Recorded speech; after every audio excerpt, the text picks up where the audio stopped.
Full Freezers is self-filmed and produced by Tyler Jepson. Crosshairs, once I pull this trigger, they're gonna haul you out of here. Hunting is a lifestyle, survival of the... How we doing today, guys? Welcome to the first episode of Full Freezers. I've been wanting to do this channel for a while. A bunch of my buddies and stuff kind of talked me into it, kind of pushed me to actually do it. A little bit of background about me. I've been hunting my whole life. I started when I was a kid with my dad, popping chipmunks on the stone wall, and I graduated to hunting deer, turkeys, ducks, squirrels, everything. It was a way of life. It was a passion between me and my dad. My uncles, they joined us for deer hunting and turkey hunting, and it's been a way to bond with my friends and family. But it's also been a way to eat, right? I'm not a trophy hunter by any sort of the imagination. I go to Pennsylvania on meat hunts where I'm shooting a lot of doe to smaller bucks. I've shot some big deer. I've shot, close to over 200 pounds. I no way to say that I'm the best, but I feel like I've really honed my craft into providing food for myself and my family.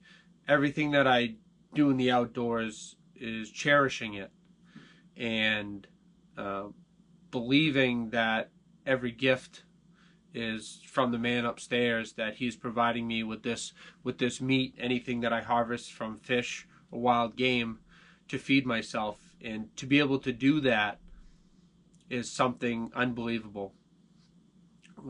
We all watch a lot of Steve Ornell, Meat Eater. This is no way to copy him, but it will have a striking resemblance, because I'm not here to show you that I'm just here to shoot 25-pound toms and 13-point 200-pound bucks. I mean, those are great, but for a lot of us, this is a way for us to feed for our family. In the next part of this, I'm going to just show you some pictures, kind of some highlights of over the years of growing up, of just some game that I've taken, so you guys can have a little bit of something to put a face to what I'm saying, to hopefully future subscribe and watch my hunts and how I prepare for them, and the tools and the tricks, and how I prepare this wild game for myself to eat. So watch what comes, and stay tuned for more. Daddy said since the day I was born, I'd stand there staring out of that screen door, trying to reach the handle, go out, play in the yard. Since then, I guess ain't much changed. If I ain't working and it don't rain, I'll be out on the water, in the woods, or down on the farm. Yeah. Outside, give me a midnight moon or a blue sky, southern breeze blowing through the tall pines. Yeah, I come alive when I feel it on my skin. I'm talking out there where a word turns into a don't care. If you want to get to know me on the inside, see my best side, get me outside. I call up my baby on my way home. Tell me, honey, where you wanna go. I can get a table for two. Hey guys, hope you like the pictures you saw. That's just kind of a little bit of a highlight reel, I guess, stuff I've got saved from over the years. Game that I've taken, fish that I've caught. There is some trophies in there, by my standard, maybe not by yours. But every animal that I harvest, in my opinion, is a trophy. It's something that provides sustenance for me and my family. And it's a bond that I have with that animal, with my friends, my family, my girlfriend, whoever's with me. So let's talk about turkey hunting, right? Turkey hunting's coming up here in the state of Maine. In my opinion, it's probably one of the funnest things to do. You get something that answers back to you. It's very interactive. We're going to talk about some of my gear, right? I'm not sponsored by any of these products. This is just what I've used over the years. I've upgraded some of my gear. I have some stuff that I bought originally when I was a little bit younger. So let's start with the first thing, right? We want to talk guns.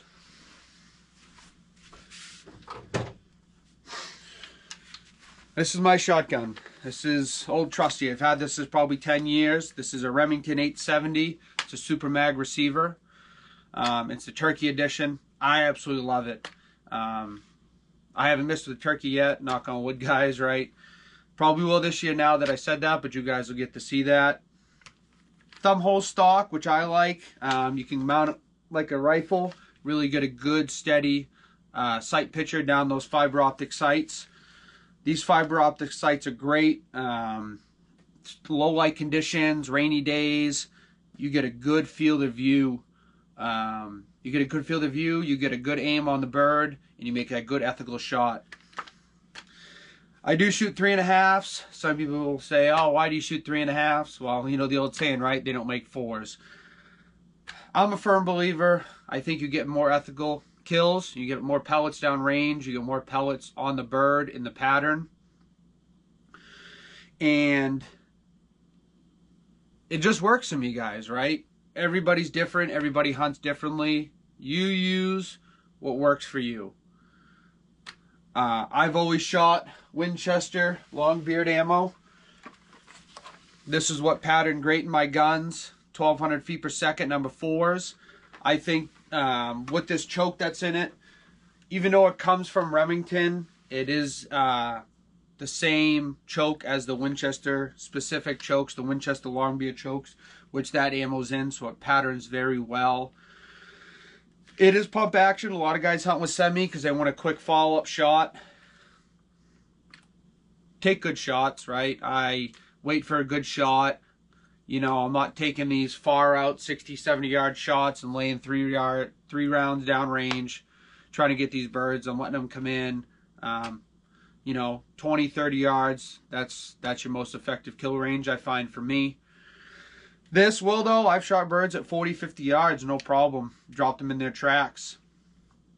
But that's me, right? I, you know, could have pellets go, you know, I could hold over. I could have, you know, wind that moves the gun at the last second. I could flinch, right? Everybody makes mistakes, but that's the part of hunting. Nothing's guaranteed. If it was guaranteed, it would just be harvesting. You go down to your local freaking Hannaford and get yourself a turkey out of the freezer there, because that's guaranteed every time. This Winchester ammo, I like it. You know, I think for the price, you know, 20, 25 bucks a box, it's very affordable. Not everybody's got $45 to spend on 5 rounds of TSS ammo. Now, don't get me wrong, that stuff's great. I bought 5 rounds of it a couple years ago. Stellar, works great. You know, you see guys hunting with 410s now. 20 gauge, you know, that TSS ammo rocks where you don't have a lot of the power of a 12 gauge. Holds together very well. There's nothing crazy about this. It's just a regular old 3.5-inch shell. But I feel like the Longbeard, when they made this, their pellets that they put in them are, they tend to hold better. You tend to get a much tighter pattern. They talk about shot lock technology, which, I don't know. I'm just a regular dude. I'm not an engineer, but I tell you what, I've shot a couple other different stuff. I've shot some Remington turkey ammo. I've shot the TSS ammo. I've shot some Browning turkey loads. I always go back to Old Faithful right here. I mean, pick it up at Walmart. Pick it up at most of your local gun stores. You know, 25 bucks a box, get 10 rounds. Works great, guys. As far as clothing, I don't have anything out right now. I just have some basic camo. I don't think you need anything special as long as you can blend into your surroundings, right? Be very aware of what you're hunting in. You know, are you hunting in a grass field, or are you hunting in a cornfield, right? Maybe you don't want to be super green. You want to have some more tans in there. Are you hunting in a swamp, right? Where maybe you want to be kind of more in some darker clothing, maybe like mix some black in, right? I think that's all knowing where you're going to hunt. As far as my turkey vest, I picked this up this year. I can't wait to use it. Alps Outdoors. I tell you what, guys, that's a game changer. I mean, you guys can see right here, it's sitting on its own, right? It's got a kickstand on it. I mean, not everywhere you go, you're going to have a backrest, right? You're going to have something to sit up against. So instead of laying down, now you can sit back in that seat and have a good position, conceal yourself. It's got a great pad on it. It's got a Wicked Foam pad, which actually has kind of like a, I don't know, I'd say like a Line-X bottom. So it doesn't soak up. I had my old turkey vest. If it was really wet, it would soak into the seat, which I didn't like. Great storage. Everything's kind of got its own pockets here. We'll talk about my vest right here. I got my box call in here. We talk about some guys using mouth calls. I'm okay with a mouth call. I'm not going to tell you I'm great. I think the mouth call definitely has its advantages when the birds are coming in close. My dad always uses box call and a slate call, so I do. I've been successful over the years with it. That's me, right? It's all up to you. I got this little redhead turkey call here. It's a push call. I know people will say, oh, wow, you're a novice, you know, using that, you're not using mouth call. I like it. It works good. I can put it beside me while I got my hand on the gun and just give little purrs, little clucks with it.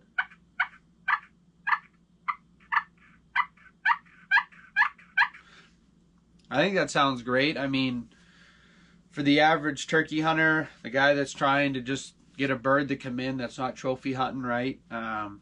It works great. Pretty simple. Anybody can use this. Anybody can figure this out. A little bit of time in your basement and you'll get them coming in. When we actually get to the hunting videos, we're actually out and I'm filming my hunts. I'll kind of describe more of my calling techniques. But for now, this is kind of a little bit of an overlay. I got some slate calls in here. I got my sticks in there. A couple shells. It's got a big pouch in the back, which is nice. People, you know, game pouch, right? I think it works better for actually carrying your decoys, right? You got a shotgun, put your decoys in the back. It's got orange on the back. I highly advise this, guys. For the guys that aren't ground blind hunting, you know, where they can sit in a chair, this is great. You know, it's pretty reasonable. I think it's like $200-300 for some that may be on the expensive side. But it's a buy once, cry once thing, right? Buy this, have it for 20 years. Take care of it, wipe it down. You know, if it's wet, dry it out. I can't wait to use it this year. You guys are going to see me using it in my hunts. And I'm just super ecstatic that I was able to get this before turkey season. I get some of my decoys in the back. They're nothing special. This is just a scoot and shoot. I do a little bit of scoot and shooting. I'll tend to save this for that big bird that's in the center of the field that I just can't get the call in. Try to challenge them with that. We've all seen the videos of scoot and shoot on YouTube. Works great. I've got a couple birds with it. Isn't my go-to? No, but I like to have options, right? Because not everything's going to go as planned. I got 2 hen decoys. I do have one Jake decoy. It broke last year. I get another one on the way. I think sometimes having, you know, a couple decoys out there, if you got some birds that you've been watching over the time, over the progression of the spring, if they're always clumped up, having a couple decoys out there kind of gives them that sense of security that you're not just this one lone bird for the tom to come in. Or it could work against you, right? It's knowing what you're working with. So with that, my biggest tip out of all of this, right? You can have all this gear, but what it boils down to is scouting. Scout, scout, scout, scout for your birds. Find out where they're roosting. Find out where they are during the day, where they're going, you know, in the evening. Get that scouting done now and really follow that scouting right up to the first day. Because if you can kind of pattern those birds where you're seeing them every day in this field, they're roosting in this tree, you can get a plan for opening day before they've heard anybody else call. I use OnX on my phone. I think that's a great tool. You see everybody else use it. It's a great way to map where you're seeing these birds, map some areas where you want to hunt, see if it's private land, public land, you know, if it's posted, maybe you can get the guy's, you know, the owner's name on there and you can go ask him to hunt, right? If you're going to ask to hunt somebody's land, do it before turkey season, guys. No landowner likes the guy that walks up in full camo asking the turkey hunt because he's got a turkey in his field right there. Make those relationships before turkey season. Help him, you know, help him around his land. You know, if it's a farmer, help him around the field for a day. Bring him a box of cookies. I don't know.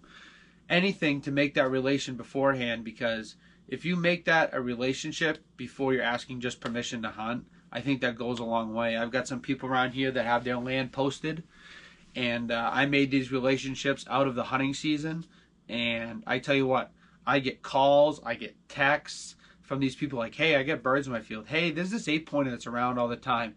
Hey, you know, I get geese laying in my field right now. I just cut it. Get over here and hunt, right? Whatever it is, those relationships, if you build them, they're going to help you out, right? They're going to help you progress in your hunting career, your hunting tactics. And don't be afraid after you harvest an animal, say, you know, hey, Farmer Dave, you want some of the venison? You want a couple ducks? You want some turkey, right? Just to kind of extend that offer to them. Make them feel like you cherish the ability to hunt on their land. Because you tell you what, that goes a long way. Land's getting posted all the time, guys. People are buying land, they're posting it. The hunting community, 99% of it is all great people, but there's 1% that ruin it for the rest of us. So don't be that 1%, guys, because we can't afford to lose any more land to hunt. You know, you talk about, you know, my dad, my grandfather, when they hunted, there was all these places to hunt everywhere, and now it's posted this, posted that, subdevelopment here, so where we're able to hunt is getting much smaller. I'm very fortunate. I don't know if I mentioned it yet. I live up in Aroostook County, so there's a lot of farmers. Right? What do they want? They don't want the animals in there eating their crops, so they're very welcoming. But you're downstate in southern Maine or New Hampshire, maybe Massachusetts, wherever, right? Where you may not have a lot of those people. So getting on that posted land and getting permission to hunt there may be your only option. And guys, if it says posted, stay off it. Don't give us a bad rep, right? They posted it for a reason. They didn't just post it for no reason. And it might be just as simple as they just want to know who's hunting it. They may not care, but they just want to know who's hunting it. So let's kind of wrap it up. That's a little bit about me. Subscribe, guys. Turkey season's 2 weeks away, 3 weeks away. I'm going to put out some turkey hunting videos here soon. Hopefully get myself a bird, get a video of my girlfriend getting a bird, and then I got some buddies that want me to call them in some birds. So should be plenty of videos. If you got questions, leave it in the comments. I'll do my best to answer them. So thanks for watching, guys. This is Full Freezes Outdoors, and there's going to be much more to come.